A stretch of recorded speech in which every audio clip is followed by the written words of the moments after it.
about the interference of light. So this is what the interference of light is, the name of the topic. It is 10.5 of NCERT. So here we will start कि जो light का यदि हमने interference पढ़ना है, interference का मतलब होता है दखल अंदाजी। तो इसमें दखल अंदाजी करने के लिए अकेले आदमी की तो हो नहीं सकती, अकेले किसी ऑब्जेक्ट की तो हो नहीं सकती, तो आपको दो सोर्सेज ऑफ लाइट लेने होंगे। तो यदि हम इंटरफेरेंस ऑफ लाइट वेव्स पढ़ रहे हैं, because interference could be possible for in case of sound also, so here in this case we are going to study about the interference of light. So initially interference इस process को समझने के लिए हम सबसे पहले दो सोडियम लैंप का इस्तेमाल करेंगे। ये जो सोडियम लैंप होते हैं, इसमें दूसरे लैंप से डिफरेंस कहाँ है ये आपको समझना होगा। तो हम सबसे पहले लिखते हैं कि जो सोडियम लैंप हम चूज़ करेंगे, सोडियम लैंप, इसके बारे में आपको कुछ सामान्य जानकारी होनी चाहिए। सोडियम लैंप जो है, it is the monochromatic source of light. Monochromatic. This is a monochromatic source of light. Sodium lamp is a monochromatic source of light. अभी एक साइंटिफिक का टर्म है, इसका आपने मीनिंग समझने की कोशिश करनी है, बहुत साधारण होगा। मोनो का मतलब होता है single, one, right. And chroma means colour, यहाँ से आप समझ सकते हैं Croma, CHROMA, chroma means colour. So this is the color. If you're talking about the single color of light, because we know that the light consists of 7 colors. 7 color means 7 wavelength. Color को ही हम physics के language में wavelength बोलते हैं. We'll say this as wavelength, right? So as the white light composed of the 7 wavelengths. So 7 wavelengths means 7 colors. So if we are talking about the monochromatic light, this means you're talking about the out of 7 colors, you're talking about the single color. Single color means single wavelength. Out of 7 wavelength, you're talking about just one wavelength. So sodium lamp is a lamp that produces a monochromatic light. So out of 7 colors, it is not producing white light.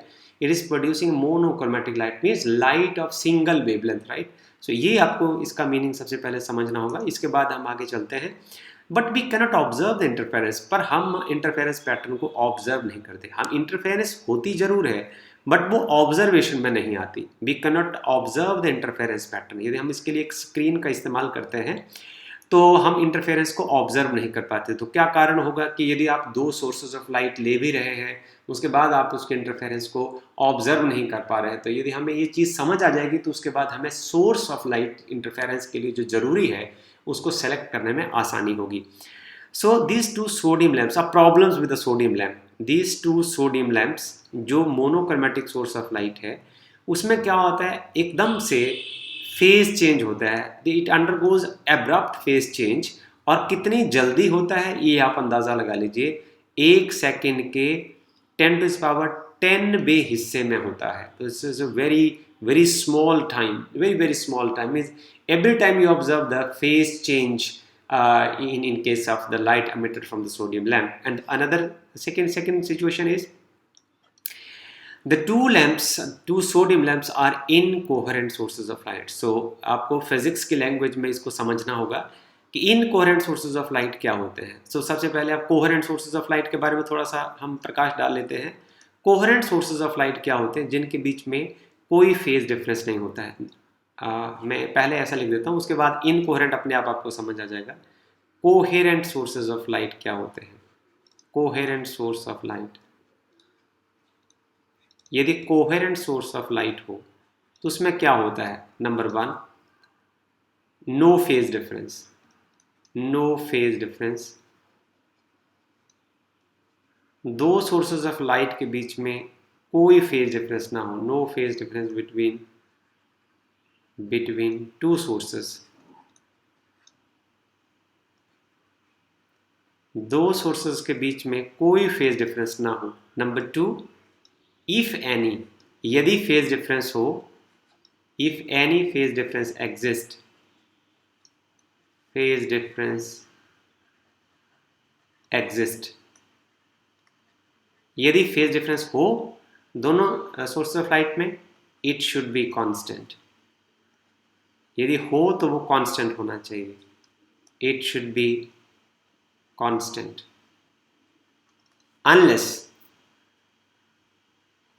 unless the sources of light will be incoherent. So अब इसमें देखिए क्या होता है, ऊपर आप देखिए कि उसमें फेज चेंज होता है, ये देखिए ऊपर पढ़िए, इसमें फेज चेंज होता है बहुत जल्दी। इसका मतलब ये जो सोर्सेज ऑफ लाइट है इनकोहेरेंट सोर्सेज ऑफ लाइट है और इनके बीच में फेज डिफरेंस होता है, कांस्टेंट फेज डिफरेंस नहीं होता। In case of sodium lamp there is no constant phase difference.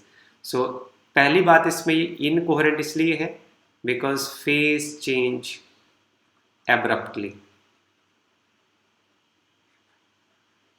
अचानक से फेज चेंज हो जाता है, and no constant phase difference, phase difference constant नहीं होता है। So in both cases we can say these sodium lamps are incoherent sources of light. So the light waves coming out of from these two independent sources of light will not have any fixed phase relationship, जिसमें constant phase relationship ना होने की वजह से is the condition of incoherent sources of light. तो result क्या होता है, we will not observe any interference fringes on the screen. आप यहाँ देख लीजिए, यहाँ ये दो sources of light है, sodium lamps we are talking about, and both of these are producing the light.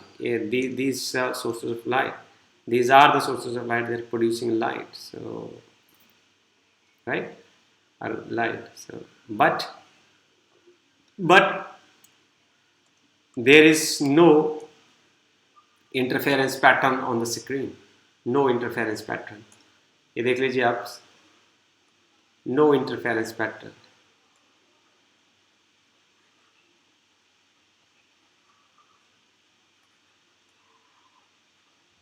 No interference pattern observed. इससे कोई इंटरफेरेंस पैटर्न जो है आपको यहाँ ऑब्जर्व नहीं होता, आपने नहीं देखा कि ERN, no interference pattern is observe.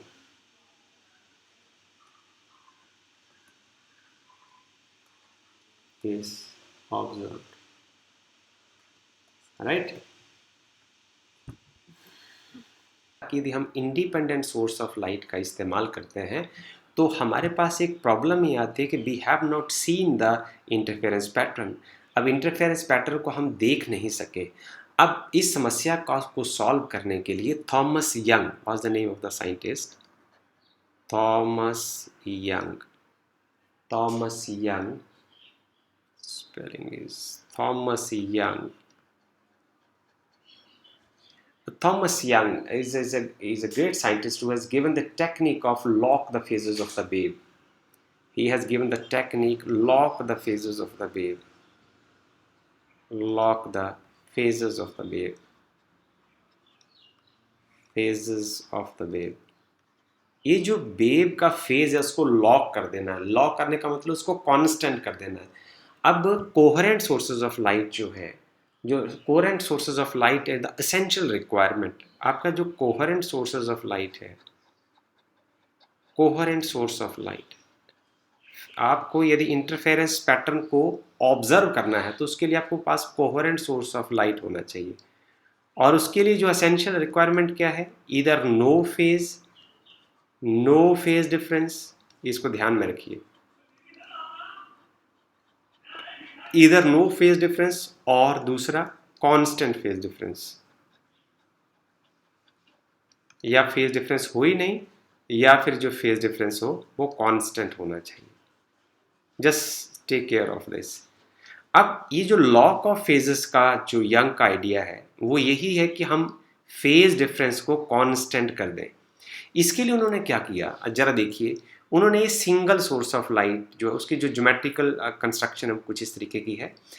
Experimental यदि आप देखें तो आप यहाँ देख सकते हैं। देखिए, हम पहले इसको पढ़ाते हैं। यहाँ एक सोर्स ऑफ लाइट है इस पॉइंट के ऊपर, यहाँ मान लीजिए कोई बल्ब है और ये बल्ब जो है वो यहाँ से लाइट छोड़ेगा। यहाँ एक पिन होल शीट है, यहाँ से लाइट निकलेगी और ये लाइट जो है वो इस शीट के ऊपर टकराएगी और यहाँ दो होल हैं, ये आप देख रहे हैं, होल नंबर S1 और होल नंबर S2। जब ये लाइट इसके ऊपर टकराएगी, अब सिंगल सोर्स से यहाँ से दो सोर्स बन जाएंगे। आप पहले आप एक सिंगल को देख लीजिए। इस शीट के बीच में और स्क्रीन के बीच का जो डिस्टेंस है वो कैपिटल डी है, राइट। और इस स्क्रीन के ऊपर आप देख रहे हैं काली पट्टी और ब्राइट पट्टी, काली ब्राइट और अल्टरनेट जो है वो ब्राइट एंड डार्क है। और ये कोई पॉइंट हम P यहाँ से चूज कर लेंगे, वो बाद में उसका मैथमेटिक्स करने के लिए, उसको अभी तक हम अभी बात नहीं करेंगे। इसका रियलिस्टिक डायग्राम जो है उसको आप यहाँ देख सकते हैं। यहाँ वो सोर्स है ये S, राइट। और ये जो पॉइंट है ये देखिए आप इस रीजन में आप देख सकते हैं, ये एक होल है और ये दूसरा होल है, right. And this one is S1, इसको देख लीजिए। And this part is S2, आप इसको देख लीजिए। यहाँ से लाइट निकलेगी और ये स्क्रीन है जो हम यहाँ देख रहे हैं। इसमें आप देख लीजिए ब्राइट और डार्क बैंड्स आप देख रहे हैं। These are called fringes, these are bright and dark fringes are observed. और ये जो ब्राइट और डार्क फ्रिंजेस हैं ये इनकोहेरेंट सोर्स ऑफ लाइट के साथ नहीं दिख सकती। सो यंग ने क्या किया, उन्होंने दो अलग अलग सोर्स लेने की जगह, जैसे हमने पहले सोडियम लैंप्स लिए थे, उन्होंने सिंगल सोर्स लिया। सिंगल सोर्स से उसने ऐसे होल्ड करके एक से ही दो सोर्स बना दिए। जब इस सोर्स से लाइट निकलेगी, इन S1 और S2 के बीच में से यदि लाइट निकलेगी, तो यहाँ मान लीजिए आपका सोर्स S है, इसको आप दोबारा फिर से देख लीजिए और पिक्टोरियल रिप्रेजेंटेशन देखिए कि वास्तविकता में क्या होगा। यहाँ आपके पास है सोर्स S1 इस पॉइंट के ऊपर और यहाँ आपके पास है सोर्स S2 इस पॉइंट के ऊपर। नाउ अब आप देख लीजिए कि ये जो रिपल्स टाइप बनेंगे ना, ये वेव फ्रंट्स बनेंगे। ये देखिए आप ये सारे जगह करके आगे जैसे प्रोसीड करेंगे और इसमें ये इंटरफेरेंस पार्ट है, it's a part where the interference has been taken place. तो इस तरीके से जो राउंड रिंग्स बनते चले जाएंगे, वेव फ्रंट बनते चले जाएंगे, वो जाके आगे इंटरफेयर करेंगे और आप यहाँ देखिए पैटर्न दिखेगा आपको और बिल्कुल इनकी जो विड्थ है वो बिल्कुल बराबर है। ये देखिए ये एक ब्राइट और डार्क पैटर्न है, ब्राइट एंड डार्क पैटर्न। सो इनको हम बोलेंगे ब्राइट एंड डार्क फ्रिंजेस। हम फिर इनकी फ्रिंज विड्थ निकालेंगे। ये देखिए डार्क की पट्टी है, इस डार्क की पट्टी, इसका हम अभी डिस्कशन भी करेंगे। इसको बीटा बोलते हैं, फ्रिंज विड्थ इसको बोलेंगे। ये है ब्राइट फ्रिंज, तो इसकी जो विड्थ होगी इसको ब्राइट फ्रिंज विड्थ बोलेंगे। ये फिर डार्क आ जाएगी, फिर ब्राइट, फिर डार्क और फिर ब्राइट। और आप ये देख रहे हैं कि जो सेंट्रल फ्रिंज है वो ब्राइट है, जो सेंटर की जो फ्रिंज है this is a bright one, right. So अब ये सारी घटना जो है इसका हम मैथमेटिक्स लिखेंगे and will try to develop the mathematical language according to this experiment and all the pictures that we have displayed over here। फिर हम इसमें से क्या देखेंगे, हम इसमें से कोई एक पॉइंट P ढूंढ लेते हैं फॉर एग्जांपल, और उस P पॉइंट के हिसाब से हम इसका मैथमेटिक्स करते हैं। फिर हम ब्राइट फ्रिंज कहाँ बनेगी, डार्क फ्रिंज कहाँ बनेगी, इनकी विड्थ कितनी होगी, सेंट्रल फ्रिंज कैसी होगी, इसके बारे में हम चर्चा करेंगे और इसी की अब हमें ज़रूरत पड़ेगी आगे। तो इसके लिए आप मुझे मेरे साथ अगले पेज पर चलेंगे और फिर आप देखेंगे कितनी मज़ेदार तरीके से हम इसका मैथमेटिक्स लिखेंगे। और मैथमेटिक्स की लैंग्वेज को आपने समझने की कोशिश करनी है कि किस तरीके से मैथमेटिक्स एक बहुत ज़ोरदार सब्जेक्ट है और कैसे हम चीज़ों को एक्सप्लेन करते हैं। ये आप बड़ी एक मज़ेदार कहानी आप यहाँ देखेंगे। सो ये रहा हमारा डायग्राम और इस डायग्राम की हेल्प से हम इसको एक्सप्लेन करेंगे। और इसके साथ हम चाहते हैं कि आपको जो दूसरा डायग्राम है वो भी साथ में भी हम डिस्प्ले कर दें। नहीं, ज़रूरत नहीं, ओके नहीं कर देते हैं। एक हम डायग्राम आपके साथ और डिस्प्ले कर देते हैं और ये रहा वो डायग्राम, एक कॉरस्पॉन्डिंग डायग्राम है, इसको आप देख लीजिए। इस डायग्राम के अकॉर्डिंग जो ऊपर हमने पिक्चर बनाई है। ओके, अब हमारा जो ऑब्जेक्टिव है फ्रिंज विड्थ निकालना। तो सबसे पहले हम शुरू करते हैं पाथ डिफरेंस से कि हमारे पास हम ऑब्जर्व करते हैं for example if we have, so well now we will concentrate on the path difference of the point P from this source S1 and S2 where the point of where the position of maxima and minima will be represented by the point P। So सबसे पहले हम ये मान के चलते हैं कि जो P पॉइंट हमने यहाँ कंसिडर किया है, ये जो P पॉइंट है कोई मैक्सिमा का पॉइंट है। देखिए आप यहाँ डायग्राम में देख सकते हैं, ये आप जो ब्राइट वाला जो पार्ट है इसको आप मैक्सिमम इंटेंसिटी मान लो, और जो डार्क वाला है वहाँ मिनिमम इंटेंसिटी है। तो यहाँ जो बैंड बन रहा है ये जो लेंथ है इसी को ही आप जी जी प्राइम आप मान सकते हैं। इसको आप ऐसे G G prime is along this, so this is like this, इसका ही डायग्राम हमने ऊपर बनाया है। तो आप इसी को जी जी प्राइम आप ले सकते हैं। This is G and this is G prime, right. So from here on you can just see, ये जो डिस्टेंस है यहाँ इस पॉइंट से ये p है, ये देखिए। अब इस पॉइंट के ऊपर आप देखिए कि इस फिगर को और नीचे और ऊपर वाली फिगर को आप यहाँ देख सकते हैं। अब सारी चीज़ आपको ध्यान से समझ आ जाएगी। और ये सोर्सेज के बीच का जो डिस्टेंस है वो कोई d है, right. Now rest of the things are so easy, you can see in above diagram now. So इसको हम फिगर नंबर 1 कह देते हैं और इसको हम फिगर नंबर 2 कह देते हैं। This is figure number 2। सो अब हम चर्चा जो है वो सिर्फ फिगर नंबर 1 से ही करेंगे। तो अब हम मान लेते हैं कि जो P पॉइंट है यहाँ हम मैक्सिमम भी मान सकते हैं, मिनिमम भी मान सकते हैं। तो हम पहले एग्जांपल में हम मैक्सिमम मान लेते हैं कि जो P पॉइंट है इसके ऊपर कोई जो मैक्सिमम का मतलब होगा कि यहाँ लाइट की इंटेंसिटी जो है वो ज़्यादा है और ब्राइट बैंड यहाँ बनेगा। तो इसकी यहाँ से हम चर्चा शुरू करते हैं। अच्छा, ब्राइट बैंड तब बनता है जब कंस्ट्रक्टिव इंटरफेरेंस होती है। तो हम ये मान लेते हैं कि जो S2P, ये देखिए द पाथ रेफरेंस जो हमारे पास होगा, द पाथ रेफरेंस, जो पाथ रेफरेंस होगा,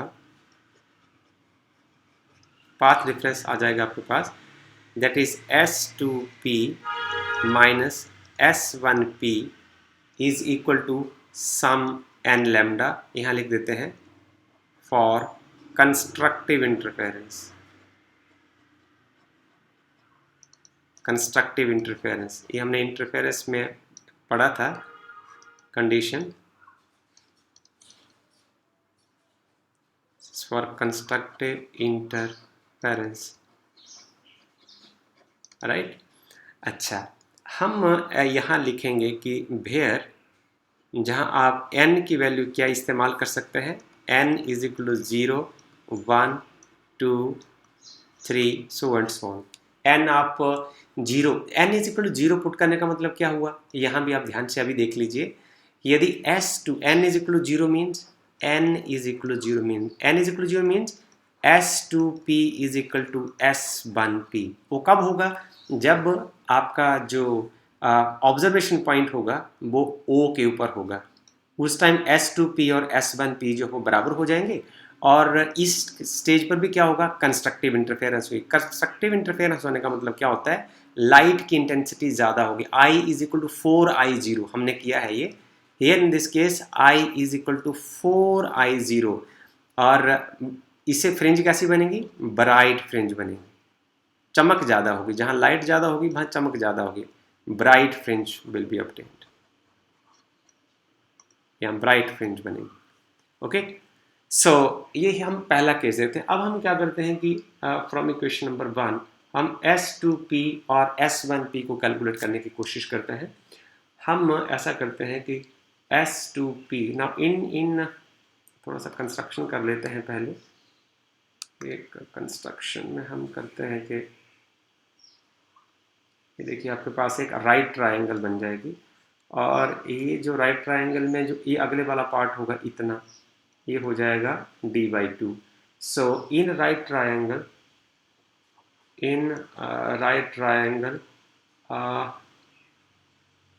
इसको हम लेते हैं Q कह देते हैं।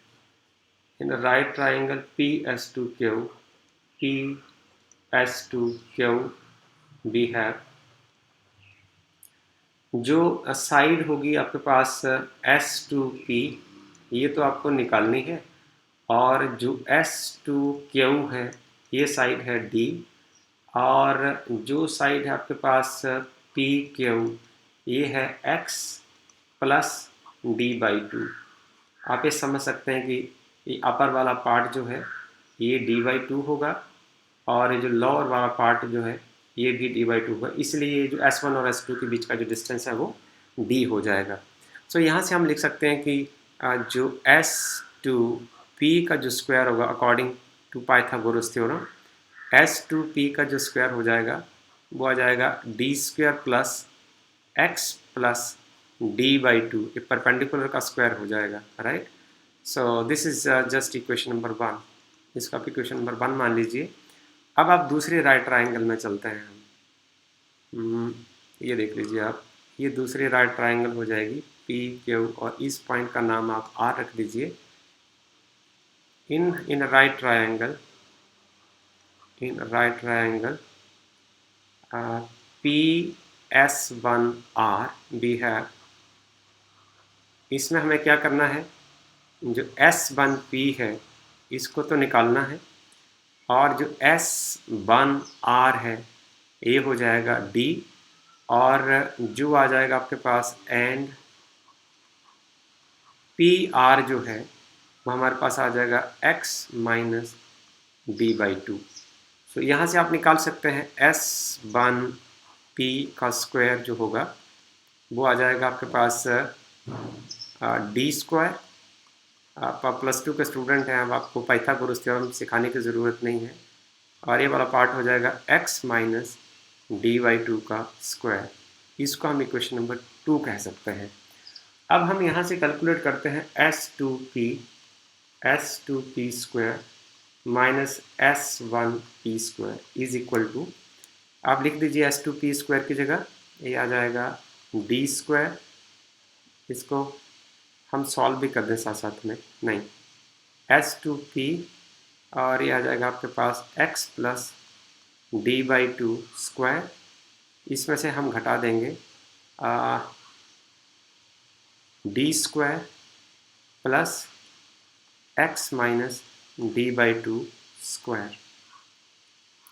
So we have now S2P square minus S1P square is equal to, हम इसको खोल देते हैं, ये आएगा d स्क्वायर, ये आ जाएगा a प्लस बी का होल स्क्वायर, ये आएगा x square plus b square d/2 का whole square plus 2 time x into d/2 minus यहाँ आ जाएगा D square plus A square plus B square, D square by 4 minus 2 into X into d/2। So we are left with 2 के साथ 2 cancel हो जाएगा, यहाँ xd बचेगा, 2 के साथ 2 कैंसिल हो जाएगा, यहाँ भी xd बचेगा। अब आप ब्रैकेट को खोल दीजिए, हमारे पास आ जाएगा S2P square minus S1P square is equal to, this is b square plus x square plus d square by 4 plus xd, खोल दीजिए bracket, minus d square minus x square minus d square by 4 and plus xd। अब terms कुछ cancel हो जाएंगी, D square के साथ D square cancel हो जाएगा, एक्स स्क्वायर के साथ एक्स स्क्वायर कैंसिल हो जाएगा, डी स्क्वायर बाई 4 के साथ डी स्क्वायर बाई 4 कैंसिल हो जाएगा, and we will left with now X D and X D. So it is equal to 2 time X D. So now see carefully, आप इसको ज़रा गौर से देखें, then you will have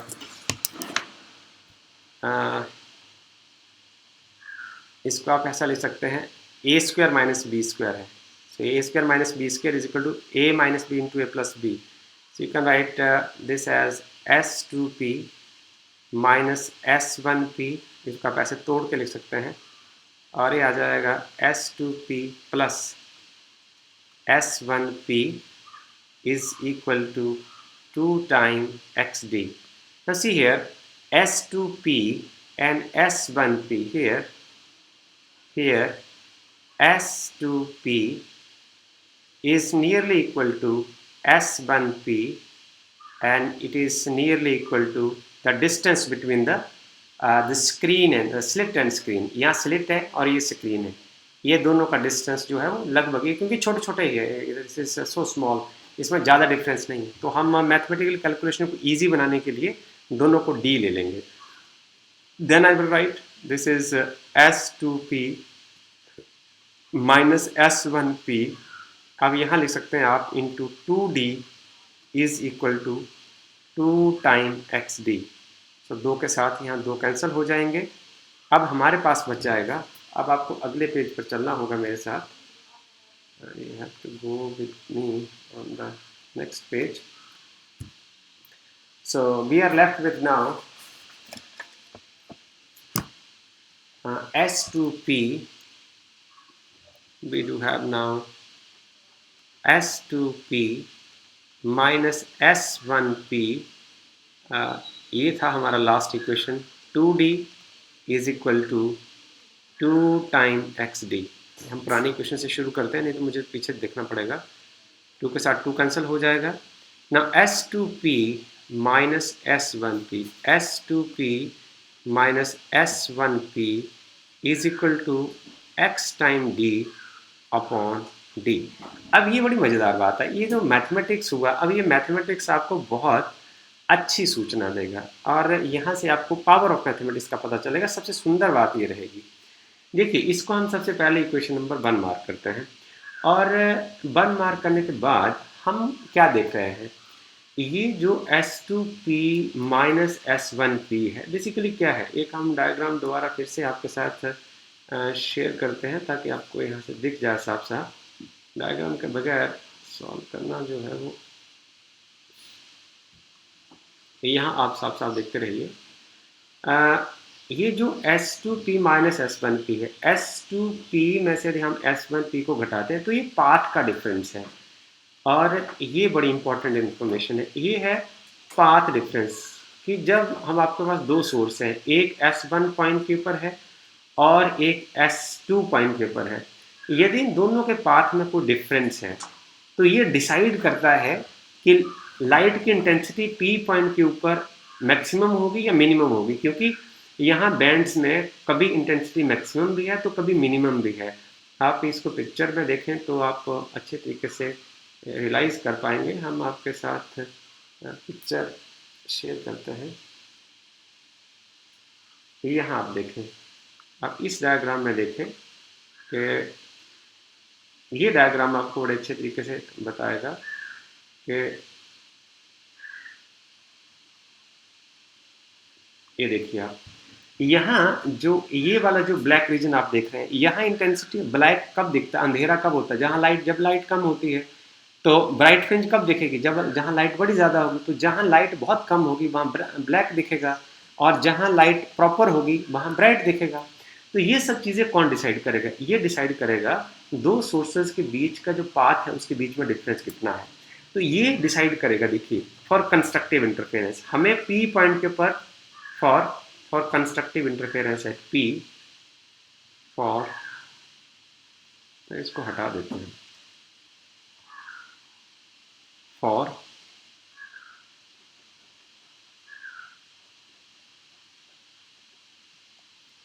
for constructive interference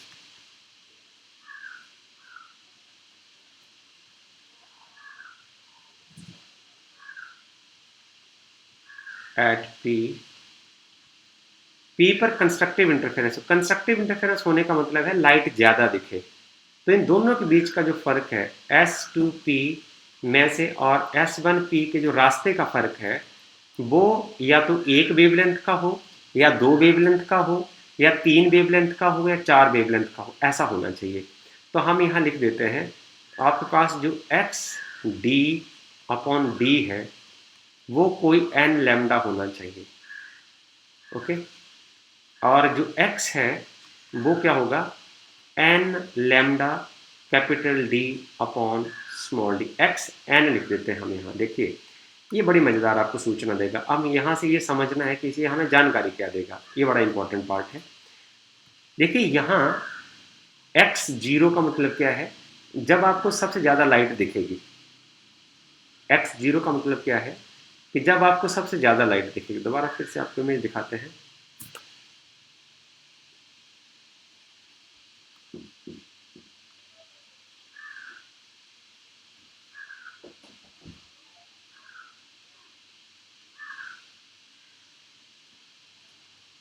अब आप यहाँ से समझने की कोशिश करें। मतलब देखिए कि ब्राइट आपको कहाँ कहाँ दिख सकता है। आपको ब्राइट दिख सकता है यहाँ, ये देखिए, फिर आपको दिखेगा यहाँ, फिर आपको दिखेगा यहाँ। तो जब आप x is equal to 0 put करेंगे तो आप सेंटर में होंगे, यहाँ इस पार्ट में होंगे। और जब आप x इक्वल 1 पुट करेंगे तो देखो x एक्सिस में जो आप यहाँ डायग्राम में देखें, x एक्सिस में जो पोजीशन है ब्राइट की अलग चेंज होती चली जाएगी। एक बार पोजीशन यहाँ आएगी, फिर यहाँ आएगी, ये देखिए पोजीशन जैसे एक बार ब्राइट के सेंटर में आई, फिर यहाँ आएगी, फिर यहाँ आएगी, फिर यहाँ आएगी, फिर यहाँ, फिर ब्राइट आ जाएगी और बीच में डार्क आ जाएगी। तो ये x if n is equal to 0, if n is equal to 0, यदि n 0 होगा तो मैं लिख देता हूं कि x0 क्या होगा। x0 का मतलब आप बिल्कुल एक्सिस के ऊपर हैं, you are along axis SO, it is along axis SO. So if n is equal to 0, then x0 is equal to 0. मतलब क्या होगा, बिल्कुल इस पॉइंट पर, O पॉइंट के ऊपर, द सेंट्रल फ्रिंज, हम ऐसा लिख देंगे, central fringe will be bright. तो चमकदार दिखेगी वहां जगह आपको। एक हम आपको और पॉइंट डिस्कस करके बताते हैं। अब ये तो आपको समझ आ गया कि यदि ब्राइट फ्रिंज हो तो जो पाथ का डिफरेंस होना चाहिए वो या तो एक वेवलेंथ का हो या दूसरे का हो। तो x1 क्या दिखेगा आपको, कहाँ दिखेगा, x1 is equal to lambda D upon D. आप n की जगह इस इक्वेशन में पुट कर दीजिए, n is equal to 2, sorry n is equal to 1, यहाँ लिखते हैं for n is equal to 1। अब आपको दिखेगा कि जो दूसरी ब्राइट फ्रिंज दिखेगी वो कहाँ दिखेगी, तो ये हो जाएगा x1, ये सेंट्रल फ्रिंज के बाद पहली फ्रिंज बनेगी ब्राइट। तो ये कहाँ बनेगी, इतने डिस्टेंस पर बनेगी। ये देखिए ये है x, इसकी बात कर रहे हैं अभी हम, इसको ढूंढेंगे अब इस फार्मूले से। तो इसको आप इक्वेशन नंबर, इसको 1 रखा है हमने, तो इसको हम इक्वेशन नंबर 2 मान लेते हैं और इसको हम इक्वेशन नंबर 3 मान लेते हैं। ध्यान से देखना, for n is equal to 2, ये दूसरी ब्राइट फ्रिंज होगी सेंट्रल फ्रिंज के बाद में। सेंट्रल फ्रिंज को आपने इसमें नहीं गिनना है। तो ये आपके पास आ जाएगा x2 क्या होगा, x2 lambda D upon D, n की जगह पुट कर देना आपने और ये आ जाएगा इक्वेशन नंबर 4। तो ये हुई आपकी n इज इक्वल टू 1, ये हुआ आपके पास n इज इक्वल टू 2 और ये हुआ n इज इक्वल टू 3। अब इस दोनों के बीच में यहां एक पट्टी बन जाएगी। ओके, इस पट्टी को देखिए। अब आप, ये तो डार्क हो गया, अब इस पट्टी की हम बात कर रहे हैं, राइट। इसको हम बोलेंगे bright fringe width.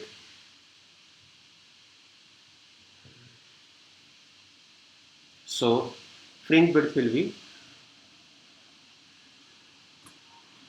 Fringe width अब क्या आएगी, वो कैसे आ जाएगी, इसको हम बीटा से लिखेंगे और ये आ जाएगा x2 माइनस x1। x2 क्या है आपके पास, this is 2 lambda D upon D minus lambda D upon D. तो एलसीएम आ जाएगा आपके पास d और this is 2 minus 1, just lambda D upon D. इसी तरीके से आप एक और निकालिए जो फ्रिंज विड्थ था, एक और फ्रिंज विड्थ निकालिए, वो आ जाएगा x1 माइनस x0। वहाँ देखिए जरा, x1 है आपके पास lambda D upon D minus x0 क्या है, 0। So this is once again lambda D upon D. But you have seen, आपने देखा दोनों केसेस में जो फ्रिंज विड्थ है वो सेम रही है, राइट। सो मैं ये कह दूंगा, this means that, this means that all bright fringes, all bright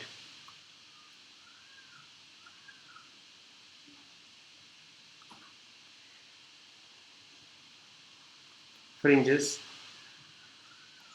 are of equal width ये जितनी ब्राइट फ्रिंजेस हैं वो सारे बराबर विड्थ की हैं। अब हम ऐसा सोचते हैं आगे कि फ्रिंजेस ब्राइट ही थोड़ा ना है, फ्रिंजेस तो डार्क भी हैं। तो उसको समझने के लिए हमें अगले पेज पर चलना पड़ेगा। Will just concentrate for the dark fringes now. उसमें हम लिखेंगे, हमारे पास होगा for dark fringes, for dark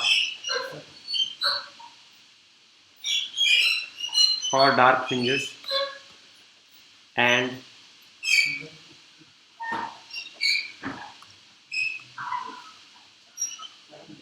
for dark fringes and fringe breadth. So here we will see, हम इसी एक्सप्रेशन का इस्तेमाल करेंगे। देखिए S2P minus S1P is equal to, ये जो डिफरेंस आना चाहिए हमारे पास क्या आएगा, this is 2xd upon 2d, right. So this is equal to xd upon d. For dark fringes, for dark fringes के लिए क्या होगा, S2P और S1P, इस रास्ते का जो फर्क होगा ना वो आधी वेवलेंथ होगा। तो पहले जैसे n लैम्डा था वो n प्लस ऐसे एक पूरा चक्कर और साथ में इतना होना चाहिए। हम आपको इसको एक्सप्लेन कर चुके हैं, इसलिए हम ज़्यादा अब नहीं बोलना चाहेंगे। तो S2P और S1P का जो डिफरेंस होना चाहिए वो आना चाहिए तो आधी वेवलेंथ का या 1.5 वेवलेंथ का या 3/2 जैसे यूँ कहूँ, या 5/2, 2.5, इस तरीके से होना चाहिए difference.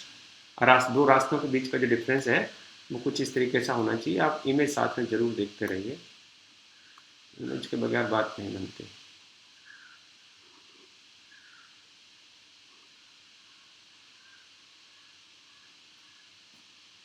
Just keep on watching this image.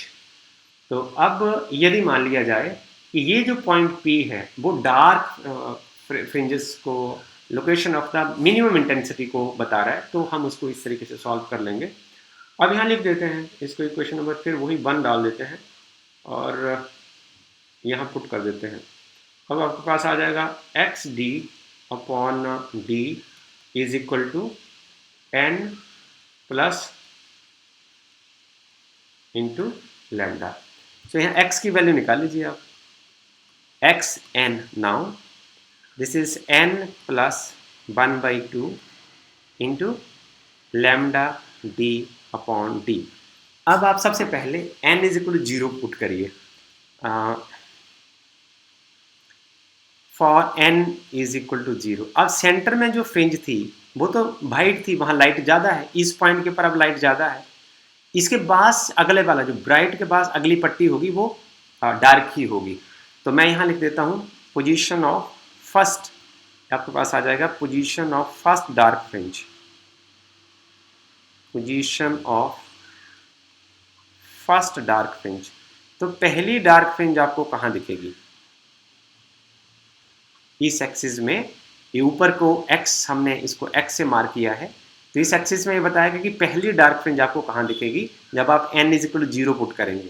तो आ जाएगा x0, n की जगह 0 रख दीजिए, तो यहाँ बचेगा 1/2 into lambda d upon d। तो इतने दूर दिखेगी आपको, जो फर्स्ट डार्क फ्रिंज दिखेगी वो इतने दूर दिखेगी। इसको देख लीजिए आप।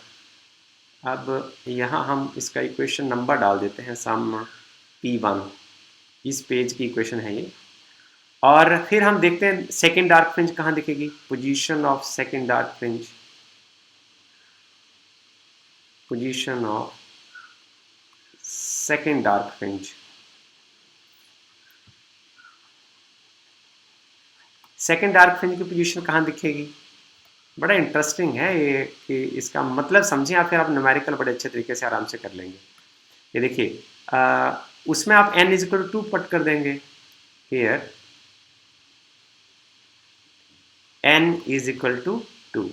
तो यहाँ पुट कर दीजिए इन इक्वेशन नंबर 2, यहाँ पुट कर दीजिए आप। अब आपके पास आ जाएगा x2 is equal to, n की जगह 2 पट कर दीजिए, ये आ जाएगा 1/2 और lambda d upon d। So this is x2 और 2 दूनी 4 1 5 5/2 into lambda d upon d. So I have make a mistake. So this is the position of third arc fringe, but I have not done it for the first. This was for the second dark fringe. N is equal to 1.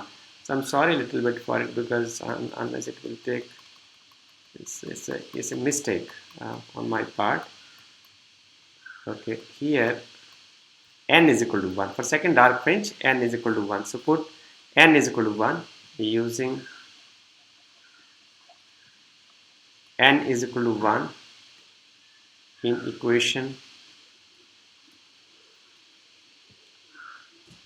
equation P0, right? So आप put करिए x1 is equal to 1 plus 1/2 and this is lambda d upon d. So this is 3/2.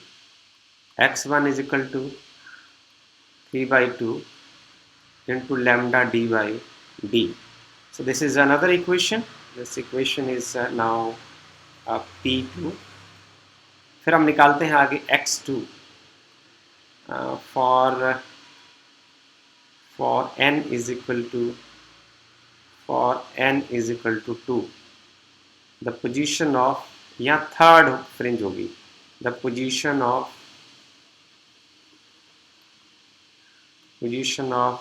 third dark fringe.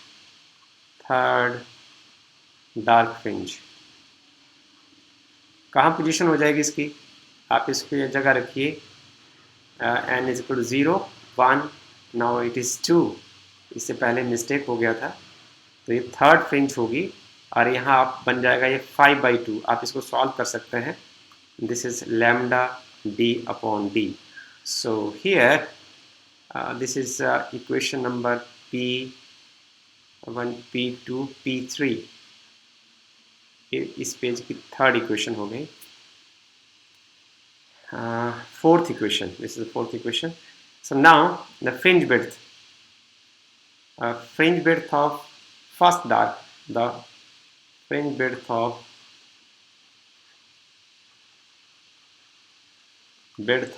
first dark fringe. So पहली dark fringe की fringe width हम कैसे निकालेंगे? तो आप ऐसा निकाल कर लीजिए, इसमें x1 में से, इसको बीटा से ही हम रिप्रेजेंट करेंगे और इसमें से हम x1 में से x0 को घटा देंगे. तो यहाँ देखिए आपके पास जो x1 है वो है 3/2 lambda d upon d minus 1/2 lambda d upon d.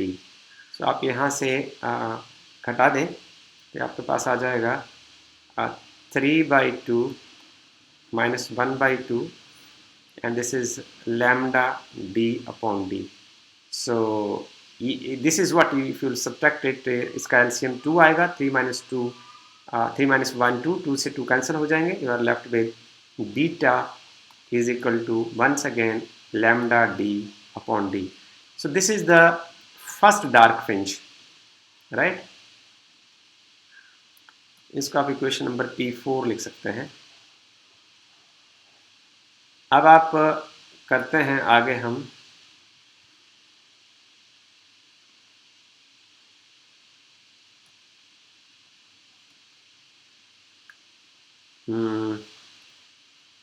the fringe width of second dark fringe.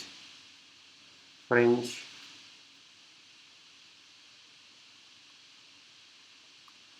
width of second dark fringe. Second dark fringe की फ्रिंज विड्थ क्या होगी? इसको भी आप बीटा से मार्क कर दीजिए और ये आपके पास आ जाएगा x2 minus x1. यहाँ से देख लीजिए आप इक्वेशन नंबर ये P3 और P2 से आप यहाँ लिखेंगे 5/2 और lambda d upon d minus x1 is 3/2 lambda d upon d. So this is 5/2 में से आप 3/2 घटाएंगे, you are left with 1 only. So this is equal to lambda d upon d. So this is beta is once again lambda d upon d. So this is very interesting now. But we have seen from all these equations, I will write it as equation number, write this as equation number, this is P5. So this shows that,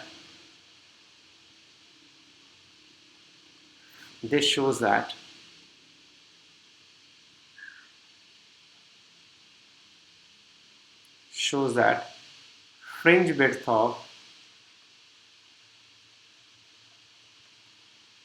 bright and dark fringes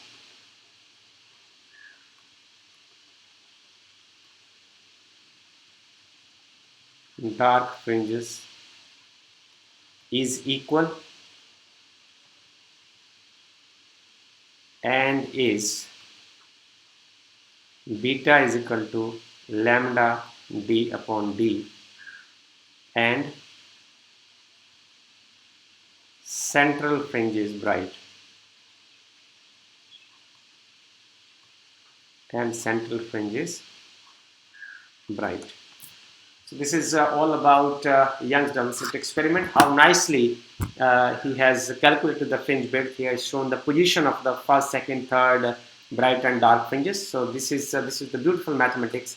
इससे आप क्या क्या कर सकते हैं? इससे आप bright और डार्क फ्रिंजेस की लोकेशन इस स्क्रीन के ऊपर लोकेट कर सकते हैं, सेंट्रल फ्रिंज की पोजीशन आप पता कर सकते हैं और आप फ्रिंज विड्थ कैलकुलेट कर सकते हैं. So you must practice different numerical problems to use it well. Thank you.